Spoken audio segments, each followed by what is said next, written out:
Bhogeshwara, mister Kabini, long cross, ತೊಟ್ಟದಂತ ಅಂತೆಲ್ಲ ಹೆಸರು ಕೇಳಿದ ತಕ್ಷಣವೇ ನಿಮಗೆ ಇವತ್ತು ನಾವು ಯಾವ ಪ್ರಾಣಿ ಬಗ್ಗೆ ಮಾತಾಡ್ತಿದ್ದೀವಿ ಅಂತ ಗೊತ್ತಾಗಿರುತ್ತೆ. ಅಥವಾ ನಿಮಗೆ ಈ ಪ್ರಾಣಿ ಬಗ್ಗೆ ಗೊತ್ತಿಲ್ಲ ಅಂದರೆ ಈ ವಿಡಿಯೋ ಮುಗಿದ್ರೊಳಗಡೆಗೆ ನೀವು ಇದ್ರ ದೊಡ್ಡ ಫ್ಯಾನ್ ಆಗಿಬಿಡ್ತೀರ.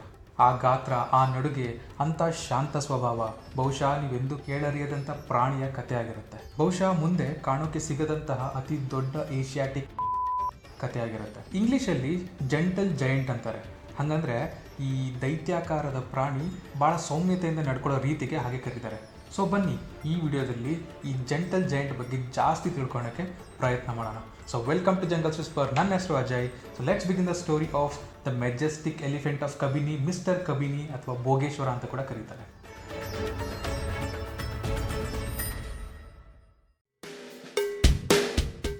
ಒಂದು ಹೆಮ್ಮೆ ಏನು ಅಂದರೆ ಈ ಆನೆ ನಮ್ಮ ಕರ್ನಾಟಕದ ಕಬಿನಿ ಮತ್ತು ಬಂಡೀಪುರದಲ್ಲಿ ತನ್ನ ಜೀವನನ ನಡೆಸ್ತಿದೆ. ಈ ಶಾಂತಮೂರ್ತಿ ಎಷ್ಟೋ ವೈಲ್ಡ್ ಲೈಫ್ ಎಂಥೂಸಿಯಾಸ್ಟ್, ರಿಸರ್ಚರ್ಸ್ ಹಾಗೂ ಟೂರಿಸ್ಟ್ಗಳಿಗೆ ಕಬಿನಿ ಬ್ಯಾಕ್ ವಾಟರ್ಸಲ್ಲಿ ಕಾಣಿಸ್ತಿದ್ದ. ಎಷ್ಟೊಂದು ಜನ ಹೇಳ್ತಿದ್ರು 2 ಮೀಟರ್ ಹತ್ತಿರ ಹೋದ್ರೂ ಈ ಆನೆ ತನ್ನ ಕಾಮ್ನೆಸ್, ತನ್ನ ತಾಳ್ಮೆಯನ್ನು ಪ್ರದರ್ಶನ ಮಾಡ್ತಾ ಇದ್ದ. ವಿಡಿಯೋ ಸ್ಟಾರ್ಟಿಂಗಲ್ಲಿ ನಾವು 4-5 ಹೆಸರು ತೊಗೊಂಡಿದ್ವಿ. Bhogeshwara, mister Kabini, long cross, ತೊಟ್ಟದಂತ ಅಂತ. ಈ ಪ್ರತಿಯೊಂದು ಹೆಸರು ಆ ಆನೆಯ ಆಕಾರನ ವರ್ಣಿಸುತ್ತೆ ಹಾಗೂ ಅವನು ನೆಲೆಸಿದ್ದ ಜಾಗನ ತೋರಿಸುತ್ತೆ. ಮೊದಲನೇದು ಭೋಗೇಶ್ವರ. ಅವನು ಭೋಗೇಶ್ವರ ಅನ್ನೋ ಏರಿಯಾದಲ್ಲಿ ಇದ್ದ ಕಾರಣ ಭೋಗೇಶ್ವರ ಅಂತ ಕರಿತಾ ಇದ್ರು. ಇನ್ನೂ ಬ್ರಾಡಾಗಿ ಕೆಲವರು ಮಿಸ್ಟರ್ ಕಬಿನಿ ಅಂತ ಕರೆಯೋಕ್ಕೆ ಸ್ಟಾರ್ಟ್ ಮಾಡಿದರು. ಲಾಂಗ್ ಕ್ರಾಸ್, ತೊಟ್ಲದಂತ ಅಂತ ಕೂಡ ಕರಿತಾ ಇದ್ರು. ಯಾಕಂದರೆ ಈ ಆನೆ ಫೇಮಸ್ ಆಗೋಕ್ಕೆ ಬರೀ ಗಾತ್ರ ಅಲ್ಲ ಮೇನ್ಲಿ ಕಾರಣ, ಅವನ ದಂತ ಜನರನ್ನು ಆಕರ್ಷಿಸಿತ್ತು. ಉದ್ದವಾದ ಆ ದಂತಗಳು 2.54 ಮೀಟ್ರು ಹಾಗೂ 2.34 ಮೀಟ್ರ್ ಆಗಿದ್ವು. ಏಷ್ಯಾದಲ್ಲಿ ಮಿಸ್ಟರ್ ಕಬಿನಿ ಬಿಟ್ಟರೆ ಇಷ್ಟು ದೊಡ್ಡ ದಂತಗಳುಳ್ಳ ಆನೆ ಇಲ್ಲಿವರೆಗೂ ಎಲ್ಲೂ ರೆಕಾರ್ಡ್ ಆಗಿಲ್ಲ. ಅವನು ನಡೆದ್ರೆ ಅಥವಾ ನಿಂತರೂ ಕೂಡ ಅವನ ದಂತಗಳು ನೆಲಕ್ಕೆ ತಾಕ್ತಾ ಇತ್ತು. ಅವನು ಯಾವಾಗಲೂ ನಡೆದ್ರೆ ತನ್ನ ತಲೆನ ಎತ್ತಿ ನಡೀತಾ ಇದ್ದ. ಬಹಳ ಸಂದರ್ಭಗಳಲ್ಲಿ ಭೋಗೇಶ್ವರ ಒಂಟಿಯಾಗಿಯೇ ಕಾಣಿಸ್ಕೋತಾ ಇದ್ದ. ಮೀಟಿಂಗ್ ಸೀಸನಲ್ಲಿ ಮಾತ್ರ ಹರ್ಡ್ ಜೊತೆ ಕಾಣಿಸ್ಕೋತಾ ಇದ್ದ. ಅಷ್ಟು ದೊಡ್ಡ ದಂತ ಇಟ್ಕೊಂಡು ಕಬಿನಿ ಬ್ಯಾಕ್ ವಾಟರ್ಸಲ್ಲಿ ನಡೀತಾ ಇದ್ದರೆ ಆ ನೋಡೋ ಖುಷಿನೇ ಬೇರೆ. ನೀವು ನೋಡ್ತಿರೋ ವಿಡಿಯೋನೇ ಗಮನಿಸಿ, ಆ ಗತ್ತು, ಆ ಗಾಂಭೀರ್ಯ ಕೊನೆವರೆಗೂ ಹಾಗೇ ಇತ್ತು. ಯೂಶಲಿ ಏಷ್ಯಾಟಿಕ್ ಎಲಿಫೆಂಟ್ಸ್ 70 ವರ್ಷ ಬದುಕ್ತವೆ. ಕ್ಯಾಪ್ಟಿವಿಟಿನಲ್ಲಿ 80 ವರ್ಷಕ್ಕಿಂತ ಜಾಸ್ತಿ ಬದುಕ್ಬೋದು.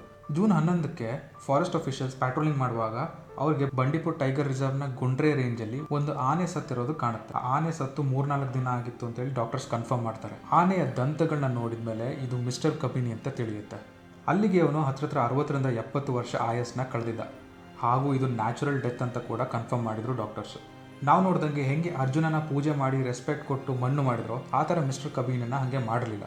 ಆ ಬಾಡಿನ ಕಾಡಲ್ಲೇ ಬಿಟ್ಟರು. ನೀವು ಯಾಕೆ ಅಂತ ಫೇಮಸ್ ಕಬಿನಿಯ ಆನೆನ ರೆಸ್ಪೆಕ್ಟ್ ಕೊಟ್ಟು ಮಣ್ಣು ಮಾಡ್ಬೋದಿತ್ತಲ್ವ ಅಂತ ಹೇಳ್ಬೋದು. ಆದರೆ ಕಾಡಲ್ಲಿ ನೈಸರ್ಗಿಕವಾಗಿ ಏನೇನು ನಡಿಬೇಕೋ ಅದನ್ನು ನಡೆಯೋಕೆ ಬಿಟ್ಟರೆ ನಾವು ಅದಕ್ಕಿಂತ ಜಾಸ್ತಿ ರೆಸ್ಪೆಕ್ಟ್ ಇನ್ನೇನೂ ಇಲ್ಲ. ಅಂದರೆ ಫಾರೆಸ್ಟ್ ಲೈಫ್ ಸೈಕಲಲ್ಲಿ ಒಂದು ಪ್ರಾಣಿ ಸತ್ತರೆ ಅದು ಇನ್ನೂ ಸಾವಿರಾರು ಪ್ರಾಣಿ, ಪಕ್ಷಿ, ಕ್ರಿಮಿ, ಕೀಟಗಳಿಗೆ ಆಹಾರ ಆಗುತ್ತೆ. ಇವಾಗ ಭೋಗೇಶ್ವರ ಒಂದು ಆನೆ. ಇದೇ ಥರ ಹಲವಾರು ಆನೆಗಳು, ಪ್ರಾಣಿಗಳು ಕಾಡಿನಲ್ಲಿ ಸಾಯ್ತಾ ಇರ್ತವೆ. ಇವೆಲ್ಲ ಫಾರೆಸ್ಟಿಂದ ಎಕೋಸಿಸ್ಟಮ್ನ ಬ್ಯಾಲೆನ್ಸ್ಡ್ ಆಗಿ ಇಡೋಕ್ಕೆ, ಇಂಪಾರ್ಟೆಂಟ್ ಲೈಫ್ ಸೈಕಲ್ನ ಕಂಪ್ಲೀಟ್ ಮಾಡೋಕ್ಕೆ ಅಲ್ಲೇ ಬಿಡಬೇಕು. ಇದರಿಂದ ಕಾಡು ಆರೋಗ್ಯಕರವಾಗಿರೋಕ್ಕೆ ಬಹಳ ಹೆಲ್ಪ್ ಮಾಡುತ್ತೆ. ಆನೆಗಳಿಗೆ ಬದುಕೋಕೆ, ಜೀವನ ನಡೆಸೋಕ್ಕೆ ದೊಡ್ಡ ಪ್ರದೇಶಗಳು ಬೇಕಾಗುತ್ತೆ ಮತ್ತು ಅವುಗಳ ಸಂರಕ್ಷಣೆಯಿಂದ ಅದೇ ಜಾಗದಲ್ಲಿರೋ ಇತರ ಪ್ರಾಣಿಗಳ ರಕ್ಷಣೆ ಕೂಡ ಆಗುತ್ತೆ. ಅದಕ್ಕೆ ಆನೆಗಳನ್ನ ಅಂಬ್ರೆಲಾ ಸ್ಪೀಶೀಸ್ ಎಂದು ಪರಿಗಣಿಸ್ತಾರೆ. ಸಂರಕ್ಷಣಾ ಪ್ರಯತ್ನಗಳ ಹೊರತಾಗಿಯೂ ಭಾರತದಲ್ಲಿ ಏಷ್ಯನ್ ಆನೆಗಳ ಆವಾಸಸ್ಥಾನದ ನಷ್ಟ ಆಗ್ತಾ ಇದೆ ಹಾಗೂ ಮಾನವ ಮತ್ತು ಆನೆಯ ಸಂಘರ್ಷಗಳು ಜಾಸ್ತಿ ಆಗ್ತಾನೇ ಇದೆ. ಕೊನೆಗೆ ನಾವು ಈ ವಿಡಿಯೋ ಎಂಡ್ ಮಾಡೋಕ್ಕೂ ಮುಂಚೆನೇ ಒಂದು ಇಂಪಾರ್ಟೆಂಟ್ ವಿಷಯನ ನಾವು ಮಾತಾಡಲೇಬೇಕು. ನಾವು ಫಾರೆಸ್ಟ್ ಅಫಿಷಿಯಲ್ಸ್ಗೆ ಒಂದು ಬಿಗ್ ಸಲ್ಯೂಟ್ ಮಾಡಬೇಕು. ಯಾಕಂದರೆ ಇಷ್ಟು ದೊಡ್ಡ ದಂತ ಇರೋ ಆನೆ ಕಾಡಿನಲ್ಲಿ ಪೂರ್ತಿ ಆಯಸ್ಸು ಕಂಪ್ಲೀಟ್ ಮಾಡುತ್ತೆ ಅಂದರೆ ಅದರ ಅರ್ಥ ಯಾವ ಕಳ್ಳರನ್ನೂ ಹತ್ತಿರ ಬರೋಕ್ಕೆ ಬಿಟ್ಟಿಲ್ಲ ಅಂತ. ಅದಕ್ಕೆ ಒಂದು ಬಿಗ್ ಥ್ಯಾಂಕ್ಸ್ ಫಾರೆಸ್ಟ್ ಅಫಿಷಿಯಲ್ಸ್ಗೆ. ಹಾಗೂ ನಮ್ಮ ಜನ ಪ್ರಾಣಿಗಳ ಅಸ್ತಿತ್ವ ಈ ಭೂಮಿ ಮೇಲೆ ಎಷ್ಟು ಇಂಪಾರ್ಟೆಂಟ್ ಅಂತ ಅರ್ಥ ಮಾಡ್ಕೊಂಡಿದ್ದಾರೆ ಅಂತ ನಮಗೆ ಅರ್ಥ ಆಗುತ್ತೆ. ಈ ಭೂಮಿ ನಮ್ಮದಷ್ಟೇ ಅಲ್ಲ, ಎಲ್ಲ ಜೀವಿ ಜಂತುಗಳದು ಅಂತ ರೆಸ್ಪೆಕ್ಟ್ ಕೊಟ್ಟು ಜೀವನ ಮಾಡಿದ್ರೆ ಈ ಭೂಮಿನೇ ಸ್ವರ್ಗ ಅನ್ನೋದ್ರಲ್ಲಿ ಎರಡನೇ ಮಾತೇ ಇಲ್ಲ. ನೀವೇನಂತಾರೆ ಇದ್ರ ಬಗ್ಗೆ ಅಂತೇಳಿ ನಮಗೆ ಕಮೆಂಟ್ ಸೆಕ್ಷನಲ್ಲಿ ತಿಳಿಸಿ.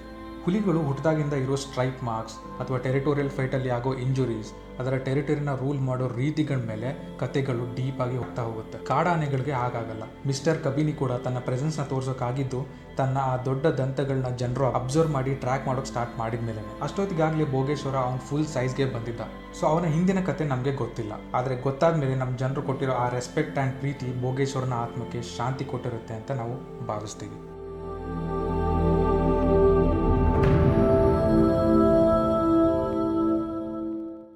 ನಿಮಗೆ ಈ ವಿಡಿಯೋ ಇಷ್ಟ ಆಗಿದೆ ಅಂತ ಅನ್ಕೊತೀನಿ. ಇಷ್ಟ ಆಗಿದ್ರೆ ಲೈಕ್ ಹಾಗೂ ಸಬ್ಸ್ಕ್ರೈಬ್ ಮಾಡೋದನ್ನ ಮರಿಬೇಡಿ.